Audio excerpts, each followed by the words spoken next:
Bapak Ibu kalau baca Al-Quran, panjenengan juga tidak akan mendapati ada satu ayat pun yang memuji Rasulullah dari segi nasabnya. Nggak ono ayat Quran pujian Allah kepada Kanjeng Nabi dari segi nasab keturunan. Nggak ada. Ngono saiki kok ribut perkara nasab. Siapapun yang mengaku turunan Rasul 90% rata-rata nggak benar, karena turunan Rasul itu nggak butuh pengakuan ya. Orang yang benar-benar turunan Rasulullah itu yang tidak diragukan cuma satu, Imam Mahdi aja nanti. Saya heran kalau ada pendakwah, dai yang menghina, memaki. Belajar dari mana? Karena Rasulullah itu tidak pernah menghina orang. Bener juga. Belajar dari gurunya dong. Kan ya, gurunya belajar dari mana? Gurunya lagi. Ya, itu pasti terputus dengan Rasul. Karena Rasulullah tidak pernah menghina. Wah, ini menarik nih. Pasti terputus dengan Rasul. Dari mana dia belajar? Menjadi habib itu jauh lebih mulia daripada menjadi ulama. Dan cinta kepada sesuatu yang lebih mulia itu lebih diutamakan. Kalau kita buka kitab Al-Ghulur, makin tidak masuk akal tentang silsilah Ba'alawi sampai ke Rasulullah Muhammad Sallallahu Alaihi Wasallam. Ini nggak masuk akalnya di mana? Bayangkan, pada halaman 115 di dalam kitab tersebut, penentuan nasab Ba'alawi sampai ke Rasulullah itu hanya ditentukan melalui mimpi.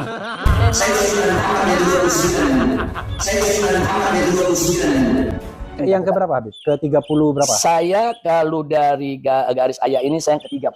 38. 432 aja nggak bisa. Ditolak sama Robito. Loh, Habib kok ngaku cucu ke 28? Ana waktu itu baru bangun tidur. Yang bener Ana 38, bukan 28. Ana yang ke 38. Ini parah nih. Kiainya mijeti saya. Itu ngomong sama murid-muridnya, saya lagi mijet Kanjeng Nabi. Sebabkan hawamu. Saya lagi mijet Kanjeng Nabi. Jadi dia tuh membayangkan, saya kan putune Kanjeng Nabi, betul? Nah, Jini hati mijeti Kanjeng Nabi. Kalau mijeti Kanjeng Nabi nggak bisa, aku mau mijeti cucunya ini. Nah, kalau saya mijeti cucunya senang, si bayi ya senang. Berarti bodoh aku mijeti Kanjeng Nabi, selesai. Saya pribadi neliti, ngumpulin, itu pengakuan terhadap keabsahan nasab Sadah Ba'alawi, atau status mereka sebagai Sadah, atau status mereka sebagai Ashraf, atau status mereka sebagai Husaini, keturunan Sayyidina Husain bin Ali bin Abi Thalib radhiyallahu taala anhu arda. Saudara, itu saya ngumpulin nggak kurang dari 140 kitab yang ditulis oleh ulama non Ba'alawi, di luar Ba'alawi, nggak kurang dari 140 kitab. Itu yang saya pribadi kumpulin. Orang kalau ngaku Habib, kalau ada urusan duit, nipu orang, mendustai orang, urusan bebinian, itu manggawiannya dah, ya kak? Kalau Anda membaca kitab, Anda ukur, ini amalnya habaib apa enggak? Ini amalnya habaib apa enggak? Kalau ini amalnya habaib, insya Allah bagus deh. Kalau bukan, jangan. Kalau bukan, jangan. Kalau bukan, jangan. Bapak Ibu kalau baca Al-Quran, panjenengan juga tidak akan mendapati ada satu ayat pun yang memuji Rasulullah dari segi nasabnya. Nggak ono ayat Quran pujian Allah kepada Kanjeng Nabi dari segi nasab keturunan. Nggak ada. Ngono saiki kok ribut perkara nasab. Taman nggak usah melu-melu, wis ayo mikir nasib ae. Cocok? Terus ngono ae. Dan nasab itu juga tidak dinilai oleh Allah. Kamu mau keturunan siapa, itu ndak ada penilaian dari Allah. Yang dinilai itu prestasimu apa, ibadahmu seperti apa, kebaikanmu apa saja. Ngene gua ya, aku masih ngene turunane Bathara Kala rek ngono.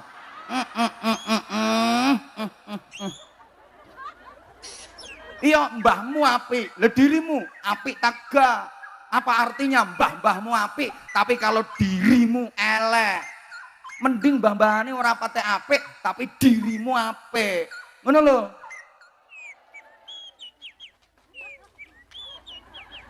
Kowe ora penting kowe iki darah biru apa darah lorek-lorek kaya zebra. kuwi ora dinilai karo Gusti Allah, yang dinilai takwamu, imanmu, akhlakmu, ora nasabmu sing dinilai. Nek diurut kabeh mentok ya dadi siji kok ketemu nggone Nabi Adam karo Ibu Hawa. Nggih napa nggih? Ya ngono kok ribut kowe. Anyel aku. Mboten usah ribut masalah ngoten niku lah, wis ayo ndandani salate, ndandani zikire.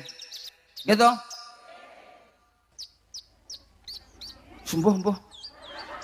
Tambah garai panas. Ayolah Indonesia ini kita bikin happy, kita bikin adem, guyub rukun. Ojo ribut soal ngoten-ngoten niku ben wis. Dandani awake dhewe-dhewe saling introspeksi, saling memperbaiki diri. Wis ngono. Kowe aja ngandal-ngandalno kae mbahku kiai, buyutku kiai. Lho sing kiai lak mbahmu, buyutmu, lha dirimu. Mbahe kiai, buyute kiai, lah nek dirimu bajingan. Gak yang mending sing mbahe bajingan tapi dirimu kiai. Dirimu ustad, ustazah. Nggih napa nggih? Wis ngono ae. Buktinya nggak ada ayat Quran di mana Allah memuji Rasulullah dari segi nasabnya, nggak ada. Padahal nasabe Kanjeng Nabi itu nasab yang terbaik sejagat raya. Artinya yang dinilai Allah dari manusia bukan nasabnya. Nggak ada ayat Quran yang membicarakan tentang ketampanan wajahnya Rasulullah. Artinya yang dinilai Allah dari manusia bukan tampannya wajah. Saman pikir toh, ganteng elek, mancung pesek, iku sing nyetak ya Gusti Allah. Iki keturunan iki keturunan iki, sing ngatur kabeh ya Gusti Allah. Ngono lho.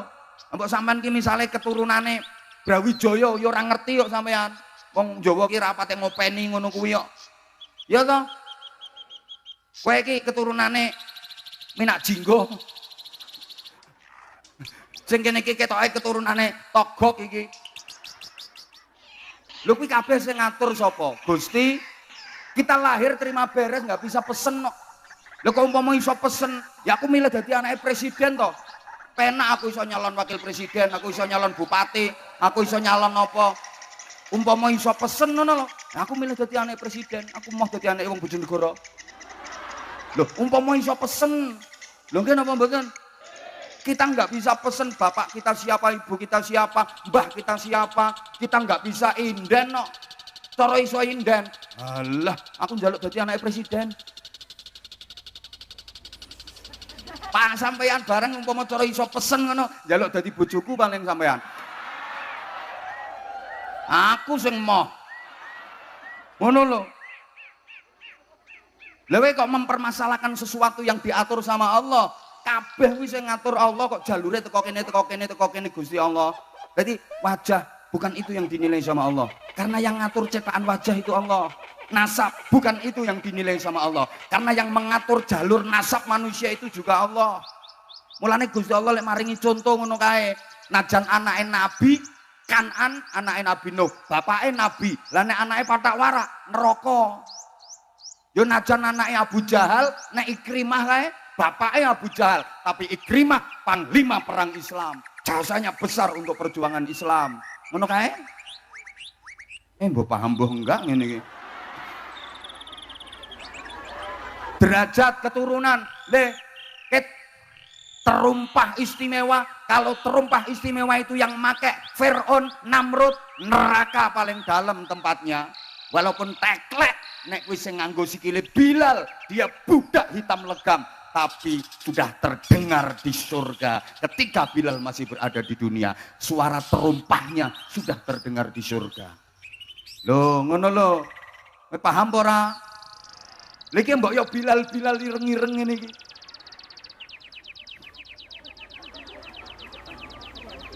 Kowe nek takwa jauh lebih baik daripada sing ngaku Fir'aun, Namrud ngene iki. Ngono lho, Bu. Paham betul? Bapak Ibu, ngopo no wong ngene kok ribut ya? Saman ki ra melok urun mbok ojo cerewet. Gak melu urun cerewet. Sing kurang suwe engko omahmu ndi tak ampiri tak critani dhewe. Kok yo, saman ku yo seneng-seneng nang aku tapi aja ngono modele. Terus bikin aku jadi kayak apa gitu. Dan subhanallah, ndak bosen nggih kalih Abah Hamzah. Kan baru beberapa waktu kemarin aku ngaji di mana itu kemarin. Lah iya, ngene iku sak aku sama nyoto meneh, sampean gak bosen ah. Aku sing blenger. Ndak sayang, ndak.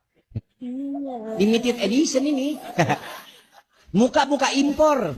Kalau lo kan muka lokal. Hidung pesek, pipi tembem. Mata belok.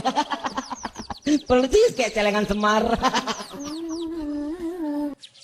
Makanya saya katakan, saya itu kalau lihat anak saya, lebih banyak saya melihat itu putune Kanjeng Nabi ketimbang itu anak saya. Paham? Jadi saya kalau gendong anak saya tuh sama seneng, aku gendong putu Kanjeng Nabi, putune Kanjeng Nabi. Jadi saya kalau gendong anak saya tuh sama seneng, aku gendong putu Kanjeng Nabi, putune Kanjeng Nabi. Saya sudah mengatakan udah ini bukan soal ilmiah. Kalau soal ilmiah, kami sudah menjawab. Ini buku, ya ini tujuan, ini adalah adaan li fardhil kifayah. Buku ini judulnya Keabsahan Nasab Ba'alai Membongkar Penyimpangan Pembatalnya. Ini tebalnya buku 500 halaman lebih. Ini yang nyusun tim. Saya koordinator tim tersebut. Yang nyusun tim pengawal persatuan umat. Yang nyusun buku ini Al-Fakir Muhammad Hanif Al-Attas. Ada Ustadz Abdus Somad yang ngasih pengantar untuk buku ini. Saya nggak mau bahas-bahas lagi. Kalau soal ilmiah udah tuntas, panjang lebar. Kami bahas sampai ke akar-akarnya di dalam buku ini. Insya Allah beberapa hari lagi akan kami launching PDF-nya. Siapapun bisa download, masing-masing bisa cetak, saudara. Dan insya Allah nanti ulama-ulama akan mendapatkan daripada kopian dari buku ini. Jadi kalau soal ilmiah udah selesai. Saya kira kalau soal ilmiah udah selesai. Di tubuh anak mengalir darah Rasulullah. Ya, di dalam tubuh saya mengalir darah Rasulullah. Kenapa? Iri. Saya kadang ya gak sampai nuduh sih, mempertanyakan ini Habib beneran apa enggak. Nanti saya bawakan buku Robito saya, Anda habis Anda. Jadi Robito itu lembaga yang mengurusi nasab keturunan Nabi, dan saya sudah dilegalisir. Jadikan hati sebagian dari manusia jatuh cinta gandrung kepada mereka. Siapa mereka? Keturunan Nabi Ismail. Siapa keturunan Nabi Ismail? Habib Novel bin Muhammad Al-Idrus. Karena saya turunan Kanjeng Nabi, Kanjeng Nabi putune Nabi Ismail, dan keturunan saya ila yaumil qiyamah. Maka orang-orang yang terpilih untuk mencintai para habaib itu orang yang ada dalam doanya Nabi Ibrahim alaihissalam, yang dipilih oleh Allah Subhanahu wa taala. Siapapun yang ngaku itu rata-rata 90% nggak benar. Yang benar yang nggak ngaku itu, yang benar ya nggak usah ngaku-ngaku. Nanti buktikan aja, Anda bisa nggak menurunkan Imam Mahdi, itu aja. Kalau Imam Mahdi itu turunan Anda, berarti Anda adalah turunan Rasul yang sahih. Adapun sekarang ini turunan hanya untuk kebanggaan juga tidak ada pentingnya. Abu Jahal lebih hebat Pak, pamannya langsung. Kalau ente kan nggak jelas dari arah mana. Ibarat istri selirnya yang keberapa, turunan mana. Ini Abu Jahal, Abu Lahab itu seger, masih jalurnya itu tokcer, karena masih dekat sekali dengan Rasulullah, nasabnya dan rumahnya. Itu. Tapi itulah, kalau seandainya masuk surga karena nasab, ketahuilah Abu Jahal, Abu Lahab ungkang-ungkang di surga. Gitu. Tapi tidak. Makanya Ali bin Abi Thalib mengatakan, laisal fata yaqulu kana abi walakinnal fata yaqulu ha anada. Bukanlah seorang yang gentleman adalah yang mengatakan dulu nenek moyang saya begini. Seorang pemuda yang gentleman adalah ini loh saya. Itu. Nasab itu tidak bisa berbuat apa-apa untuk diri kita kalau kita tidak berbuat soleh, kalau kita tidak menjadi orang panutan. Contoh yang sekarang ini mengaku turunan Rasulullah, ternyata apa? Menggunting dari lipatan, menodai sunnah Rasulullah. Hancur Islam di tangan mereka kan. Saya baru saja melewati tol apa tadi? Serpong. Bayar berapa? 22.000 2 kali. Sebelumnya tol dan masuk ke mana kita? Dari Kunciran. Bayarnya 23.000. Cuma sekedar begitu doang, udah bayar. Gue mau pulang ke rumah gue doang, mesti bayar 23 atau 22, 45. Suwe emang lo pada, suwe banget bener. Najis gak gue lo, najis bener-bener deh gue dah. Gue mau pulang ke rumah gue, jangan bilang jangan lewat tol, bapakmu yang lo yang ngajarin jangan lewat tol. Nah kan semua pada lewat sono semua. Gue mau jalan pulang ke rumah gue, bisa disuruh lewat sini. Lewat sana muter-muter, lo yang bikin, lo yang apa, disuruh paksa. apaan sih di negeri ini? Kayak budak gua nyari duit buat lu pada semua. Cintai para habaib, agungkan para habaib, muliakan para habaib. Seharusnya kalau bicara semacam ini, bukan saya sebagai ahlul bait, bukan kami anak cucunya Nabi yang pantas untuk membaca ini, yang pantas untuk mengutarakan kalimat ini, yang pantas untuk mengatakan para antum semuanya ini, para kiai, para tuan-tuan guru yang harus menyampaikan tentang ahlul bait Nabi Muhammad. Lakinnahum, tetapi mereka wal'iyadzubillah mungkin ada penyakit hati yang takut tersaing, hanya karena titel takut tersaing, hanya karena duit takut tersaing, sehingga mulutnya bungkam, mulutnya tertutup untuk membicarakan tentang ahlul baitnya Nabi Muhammad. Kalau mau terkenal, mau populer, mau viral, itu harus mukhalafah. Jangan sama dengan orang semua ke barat, dia ke timur, orang semua ke selatan, dia ke utara. Ini sekarang, wong dari dulu tidak ada yang menyaksikan nasabnya Sayyidina Ubaidillah bin Ahmad al-Muhajir. Tiba-tiba datang orang ngaku-ngaku ahli nasab. Nah pertanyaannya, ini orang ahli nasab apa peneliti nasab? Tiba-tiba menyaksikan. Lah ini khalif tu'raf. Kalau mau terkenal lagi, kencing di air zam-zam, lebih terkenal, langsung viral. Jadi jangan tertarik, jangan sampai terpengaruh, terpedaya dengan orang-orang sok pintar. Mengaku cucu Nabi untuk mendekatkan diri kepada Allah, mengajak umat Islam untuk mendekatkan diri kepada Allah, itu tidak ada bahayanya, kita biarkan. Tapi kalau dia mengaku cucu baginda Nabi, kemudian datang untuk memecah belah umat Islam, maka kita akan uji sampai mana kebenaran bahwa dia cucu Nabi, baik secara ilmu nasab, secara silsilah dari kitab-kitab abad ke-5, abad ke-6, abad ke-7, abad ke-8, abad ke-9 Hijriah. Kita jadikan pedoman untuk mengukur keabsahan daripada nasab seseorang yang mengaku sebagai cucunya baginda Nabi. Habib novel asli atau palsu? Maka saya katakan saya punya paspor Habib. Nah, saya punya paspor Habib. Ini dikeluarkan oleh Maktab Ad-Daimi ya. Dua kali Maktab Ad-Daimi. Rabitah Alawiyah. Jadi saya ini Habib generasi yang ke-38. Sama dengan Habib Muhammad. Habib Muhammad juga generasi yang ke-38. Kalau di negeri kita sekarang pemerintah sedang memerangi hoax, dusta, maka para ulama umat Islam sejak dahulu kala memerangi dusta atas nama Nabi alaihi salatu wassalam. Kami tidak butuh kasih sayang dari kalian dengan harta dan sebagainya, tidak. Kami membutuhkan kalian menghormati kami karena kami mempunyai tetesan darah langsung dengan Rasulullah SAW. Kenapa kaki Habib yang nakal? Kenapa kaki Habib yang narkoba, yang maksiat, yang nakal, yang kotor dibandingkan kepala kiai yang pakai sorban masih lebih mulia? Kenapa kaki Habib yang maksiat tersebut? Waktu saya masih di Habibahar sering bilang, belajar sama satu Habib sama ukurannya belajar dengan 70 kiai. Satu Habib, walaupun Habibnya jahlun, maksudnya bodoh kata Habibahar, itu ukurannya perbandingannya sama 70 kiai yang alim.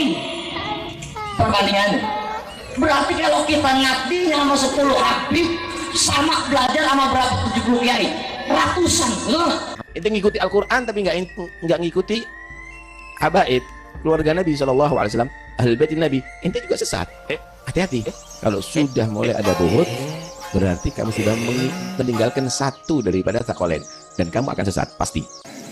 Saya nasihati kalian semua, jangan sekali-kali kalian meragukan nasab mereka, karena nasab Ba'alawi itu adalah min arjah, yang paling kuat nasab di dunia ini.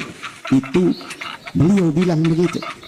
Saya bicara begini ikhlas karena Allah, bukan karena takut, bukan karena cari muka. Saya nasihati kalian, jangan ganggu nasab Ba'alawi. Mencari nasab itu penting karena kita bagian dari hifdzun nasl. Ini keturunan siapa? Jelas keturunannya. Itu jadi diperintahkan dalam Islam. Tapi sombong-sombongan dengan nasab, meskipun nasabnya kepada Rasulullah, itu tidak baik. Apalagi nasabnya nggak jelas, disombongin lagi. Tetapi nasab itu tidak lebih tinggi dari alim, dari ilmu. Yang lebih tinggi adalah ilmunya. Syukur-syukur habaib itu sudah keturunan Nabi, juga berilmu, maka dua-duanya. Tapi kalau harus dipisahkan antara ilmu dan keturunan Nabi, mana yang lebih tinggi, Pak? Ilmu. Al-Fakir, pribadi, keluarga, dan mengajak kepada semua murid-murid dan para muhibbin dan umat Islam untuk mencium tangannya para habaib. Kapan Anda cinta kepada habaib, bukan habaibnya tambah mulia gara-gara Anda cintai. Cukup bagi mereka kemuliaan yang datangnya langsung dari Allah Subhanahu wa Ta'ala. Tapi Anda kapan cinta sama mereka, Anda yang tambah mulia di sisi Allah Subhanahu wa Ta'ala. Anda nggak akan pernah tahu mulia-mulianya habaib di dunia. Nanti di akhirat Anda akan tahu siapa habaib di sisi Allah dan di sisi Rasulullah sallallahu alaihi wasallam. عليكم. عليك السلام ورحمة الله وبركاته. أنت من فين؟ أنا يمني. عارف بعلاوي؟ بعلاوي حضرموت. هو ذرية رسول ولا؟ رسول. رسول 1445 سنة. هو كذاب صح؟ ما راح. شوف رسول الله ما في نفر ما هو، ما في معلوم منه فين. حتى هذا كلامنا ورسول الله، هذا كلامنا أخرج رسول الله. رسول الله. هو كذاب هو. Alhamdulillah, Habib dan saya dan Umi dan adik dan istri telah meminum darah Rasul sallallahu alaihi wasallam sebentar hari. Zaman sekarang banyak sekali orang yang mengaku bahwa dirinya adalah keturunan Nabi, tapi akhlak dan perbuatannya jauh dari akhlak Nabi. Mungkin inilah yang dimaksud dari hadits ini. Dari Abdullah bin Umar berkata, kami pernah duduk bersama Rasulullah dan ia menjelaskan tentang bahaya fitnah. Salah satunya adalah fitnah sarra. Fitnah sarra adalah yang asapnya muncul dari bawah kedua kaki seorang laki-laki. Ahlu baitku, ia mengaku berasal dari keturunanku, padahal bukan, tidak diakui Nabi. Wali-waliku adalah orang yang bertakwa. Hadis riwayat Abu Dawud. Berhati-hatilah dengan fitnah akhir zaman.